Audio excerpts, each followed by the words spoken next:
आप आश्वस्त रहिए, आपका ये चौकीदार पूरी तरह से चौकन्ना है। वो एक अकेला चल पड़ा, मैं उसकी ही कतार हूं, मैं भी चौकीदार हूं। जितेंद्र कुमार जी थे डेप्यूटी लीगल एडवाइज़र। ये सीबीआई के एंटी करप्शन ब्रांच में लीगल एडवाइज़र थे। इनका काम था लीगली चीज़ों को अप्रूव करना, उनको रिजेक्ट करना, उनकी सारी लीगलिटी को देखना। और मेरे खिलाफ जो फर्जी एफआईआर कराई गई है एक्साइज के मामले में, उसका भी लीगल मामला वही देख रहे थे। पता ये चला है कि मेरे खिलाफ गलत तरीके से केस बनाकर ये उनके ऊपर दबाव डाला जा रहा था कि मेरे खिलाफ गलत तरीके से केस बनाकर मुझे अरेस्ट कराने की लीगल मंजूरी दें। उनके ऊपर जिन अधिकारी ने, सीबीआई के जिस अधिकारी ने सुसाइड किया है, उनके ऊपर गलत तरीके से दबाव बनाया जा रहा था कि मेरे खिलाफ इलीगल तरीके से, फर्जी तरीके से केस बना के मेरे अरेस्ट को मंजूरी दें, जिसको वो मंजूरी नहीं दे रहे थे। उनके ऊपर इतना दबाव था कि वो मानसिक दबाव में आ गए और उन्होंने सुसाइड कर लिया। ये बहुत दुखद घटना है कि सीबीआई के एक अधिकारी को, जिसको दिख रहा था कि पूरा का पूरा मामला फर्जी है, उसके ऊपर इतना दबाव बनाया गया गलत काम करने के लिए कि उसको आत्महत्या करने पर मजबूर होना पड़ा। मुझे फंसाने के लिए, मुझे अरेस्ट करने के लिए, किसी फर्जी केस को लीगली साउंड बनाने के लिए एक अधिकारी पर इतना दबाव बनाने पर आ गए ये लोग कि अब बेचारे उस अधिकारी को सुसाइड करना पड़ा। ये बहुत अफसोसजनक है। मेरी उनके परिवार के प्रति बहुत संवेदना है, उनकी असमय इस घटना से। मैं आज प्रधानमंत्री जी को भी कहना चाहता हूँ कि आप मुझको फंसाना चाहते हैं फर्जी तरीके से, फंसा लीजिए। आप मेरे ऊपर रेड कराना चाहते थे, आपने रेड करा ली। आप फर्जी एफआईआर करा चुके मेरे ऊपर। आप मुझे अरेस्ट कराना चाहते हैं, आप बता दीजिए, जहाँ कहोगे मैं आ जाऊँगा। लेकिन इस तरह से अधिकारियों के ऊपर दबाव बना के उन्हें फांसी लगाने पे, उन्हें आत्महत्या करने पे मजबूर मत कीजिए। इससे घर उजड़ रहे हैं। ये ठीक नहीं है। आप हर वक्त यही सोचते रहते हैं, मैं सीबीआई का इस्तेमाल कैसे करूं, मैं ईडी का इस्तेमाल कैसे करूं, मैं चुनी हुई सरकारों को कैसे गिराऊं, चुने हुए एमएलएज को कैसे खरीदूं। आप स्कूल बनाने पे कब सोचेंगे? आप अस्पताल बनाने पे कब सोचेंगे? आप महंगाई कम करने पे कब सोचेंगे? आप रोज़गार देने पे कब सोचेंगे?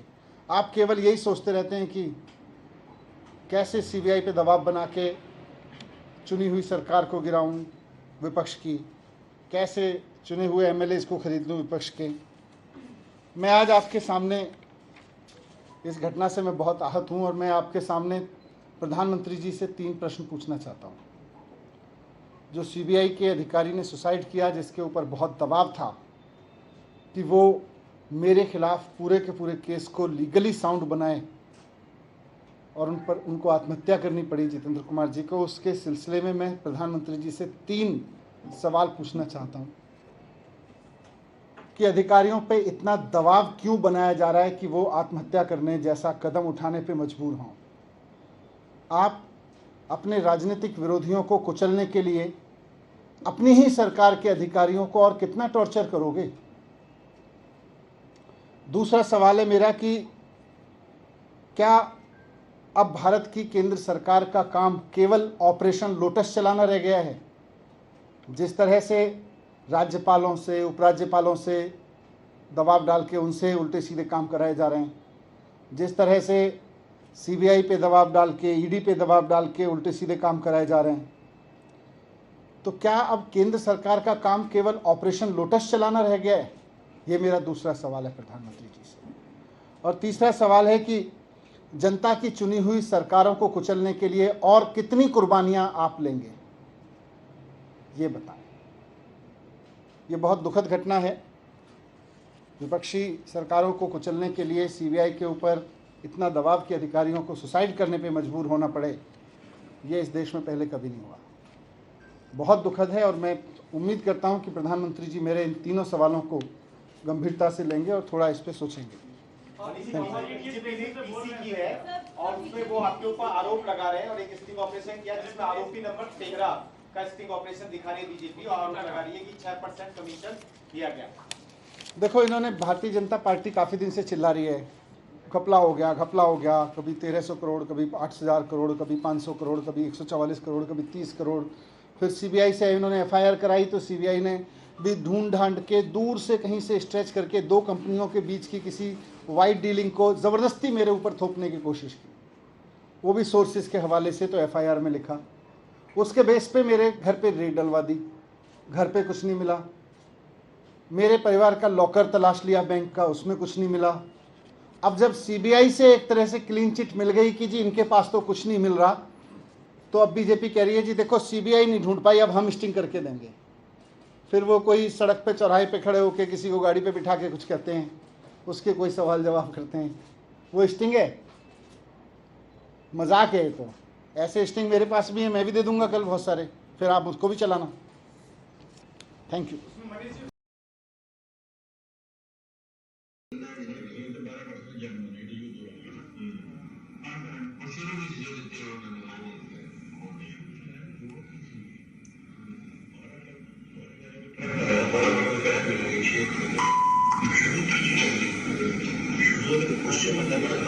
वैसे ध्यान दे दो तो साढ़े 3 तो पहले वहां के बड़े विचोले वही विचोले विचोले अंदर में जो दिखता है तो सीधे विचोले वो दिखता है ना सीधे सदन क्यों जाएंगे ये सदन जो सेटल है 6% जो आएगा तो जाएगा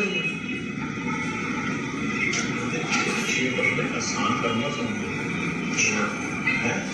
6% देना ही काम नहीं थी आज कल को महाराज 100 करोड़ 12 करोड़ रुपया तो कमीशन आ रही कुछ को काला करके ये तो दिक्कत चीज है। जिसको काला किस्सा करोगे वो तरीका तो दसो तो काला को कानून वो मुझे बड़ी बहन दे देंगे।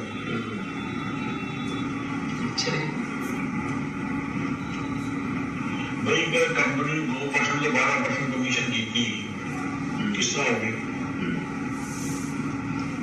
ढाल वगैरह ने दिल्ली लगा पंजाब भी ले ले, जिला पंजाब ठीक है वो पिट्टे का नहीं पंजाब वाले जो शराब का काम करता था क्योंकि इन्होंने सारे ठीक है देते भी नहीं। हाँ गलत नहीं वो हमने सारे मुझे आगे हाँ जी क्या है जी कौन है कहाँ है जी क्या हुआ जी बताओ जी। मेरा बेटा यहाँ नहीं रहता 2 साल अभी खाली करके कर चुके ये बार नवाज तो लिखा है जी मैं सच्चा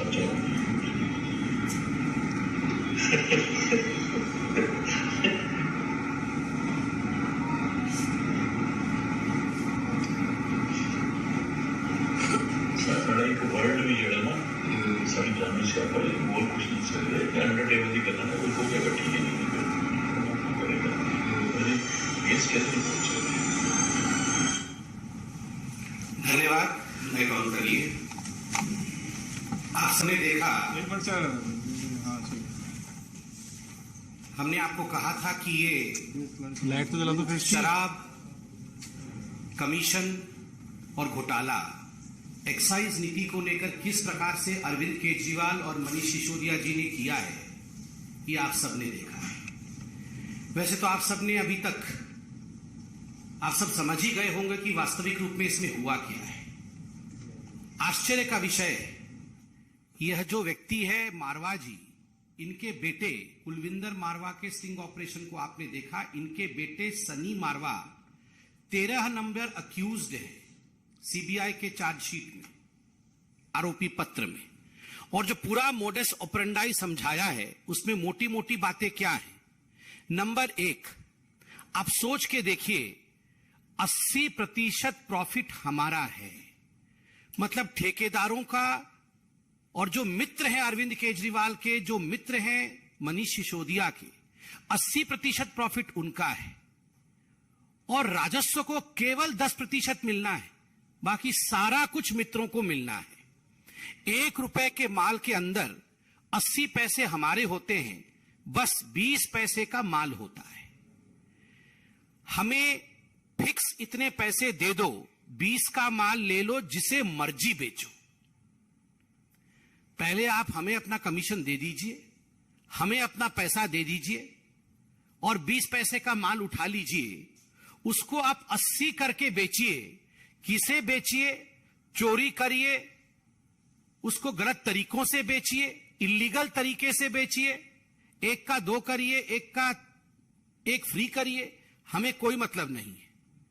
जो करना है करिए, हमें अपने कमीशन से मतलब है।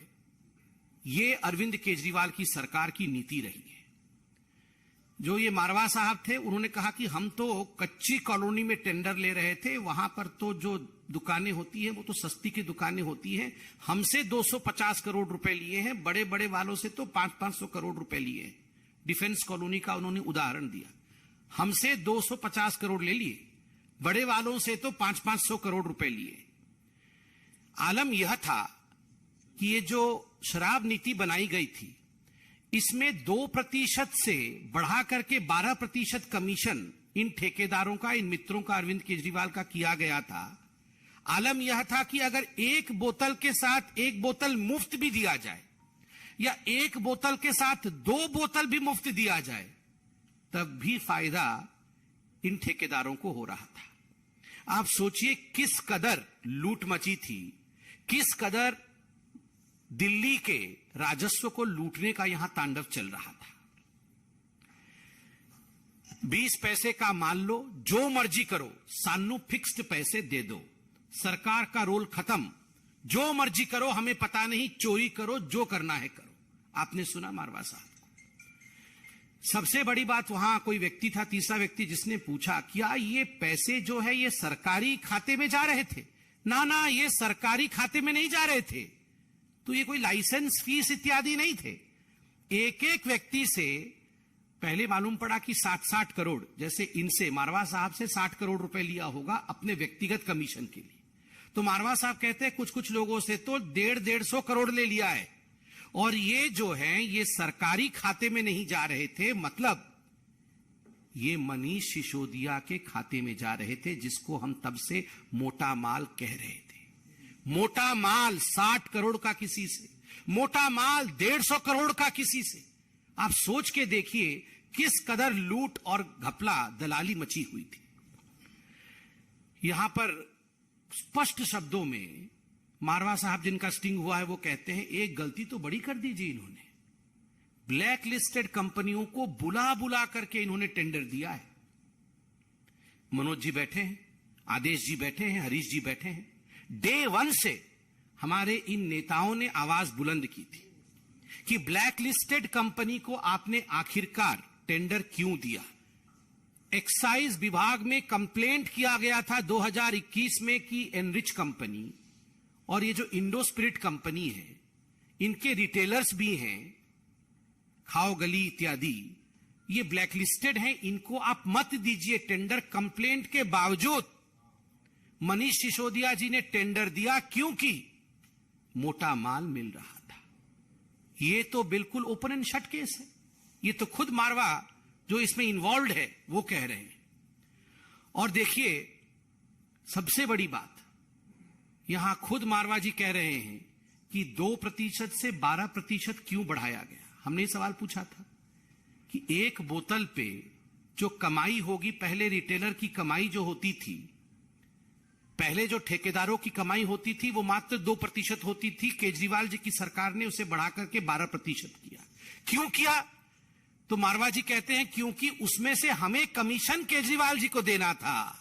हमें कमीशन जो है 6% का मनीष सिसोदिया को देना था, और परेशानी यह थी कि यह जो कमीशन है इसको हम ब्लैक में कैसे दें, इतनी मोटी रकम को हम ब्लैक में कैसे कन्वर्ट करें। उन्होंने उदाहरण दिया कि 100 करोड़ की गाड़ी आएगी तो 12 करोड़ कमीशन होगा, 12 करोड़ में से 6 करोड़ उसी दिन जाके मनीष सिसोदिया को देना है। अब हमें समझ में नहीं आता था कि ये 6 करोड़ कोई छोटा रकम तो नहीं है, इसको हम कन्वर्ट कैसे करें ब्लैक मनी में, क्योंकि हमारे पास तो पैसे नहीं है, नोट में देने हैं। तो आप सोचिए किस कदर यहां लूट मची हुई थी। आज इसका खुलासा हुआ है। पहली बात, 80% का जो प्रॉफिट है वो दिल्ली की जनता के जेब से निकाल करके मनीष सिसोदिया और अरविंद केजरीवाल ने अपने यारों के, अपने मित्रों के दलाली के माध्यम से उनके जेब में डाला। दूसरी बात, अपना कमीशन रख लिया और उसके बाद जो करना है करो, दिल्ली की जनता के साथ जो करना है करो, ये छूट ठेकेदारों को और अपने मित्रों को अरविंद केजरीवाल और मनीष सिसोदिया ने दिया। तीसरी बड़ी बात, ब्लैक लिस्टेड कंपनी को बुला बुला कर दिया गया यहां पर कि आप जो है ठेके आके लीजिए। चौथी बड़ी बात, इस पूरे में काले धन के रूप में पैसे को कन्वर्ट करके, व्हाइट मनी को ब्लैक में कन्वर्ट करके अरविंद केजरीवाल और मनीष सिसोदिया जी तक पैसा पहुंचाया जाता था। आप सोचिए किस कदर यहां घपला घोटाला चल रहा था। आज आपने एक वीडियो देखा है, बिल्कुल इसमें कोई संशय नहीं है कि जिस प्रकार से लूट मचाई गई है, जिस प्रकार से दलाली खाई गई है, ऐसे अनेक वीडियो अब कुछ दिनों के अंदर सामने आने वाला है। आज मैं इस मंच से, हमारे सभी नेतागण मौजूद हैं, मैं एक अपील करना चाहता हूं भारतीय जनता पार्टी की तरफ से। ये अपील उन तमाम लोगों को है जिन्होंने मनीष सिसोदिया जी को, अरविंद केजरीवाल जी को पैसा पहुंचाया है, जिन्होंने कमीशन दिया है। आप डरिए मत, आप घबराइए मत। आप अपने वीडियो बना करके कि आपकी कौन सी कंपनी थी, दिल्ली के कौन से जोन में आपने कौन सा ठेका लिया था, कहां टेंडर डाला था और कितना कमीशन आपने अरविंद केजरीवाल या मनीष सिसोदिया, जिसके भी हाथ में दिया हो, कितना कमीशन आपने उनको दिया, ये वीडियो बना करके आप डालिए। आप सीबीआई के पास जाइए, बिल्कुल निर्भीक होके जाइए। ये देशभक्ति का काम होगा। देश के लोगों का पैसा लूटा गया है तो इसको उजागर करना, स्टिंग बना करके डालना, वीडियो डालना कि हमारे से मनीष सिसोदिया ने 100 करोड़ लिए, 150 करोड़ रुपए लिए, हमने फलाने तारीख को फलाने जगह दिए। आप बिल्कुल डरिए मत, आप सामने आइए। देश की पैसे को बचाने के लिए, दिल्ली के राजस्व को बचाने के लिए आप आज कानून का साथ दीजिए और मनीष सिसोदिया जी को एक्सपोज करिए। मैं इतना ही कहना चाहता हूं और इसमें आज कोई दो मत नहीं है कि मनीष सिसोदिया जी अब आपके लिए कोई एस्केप रूट नहीं है।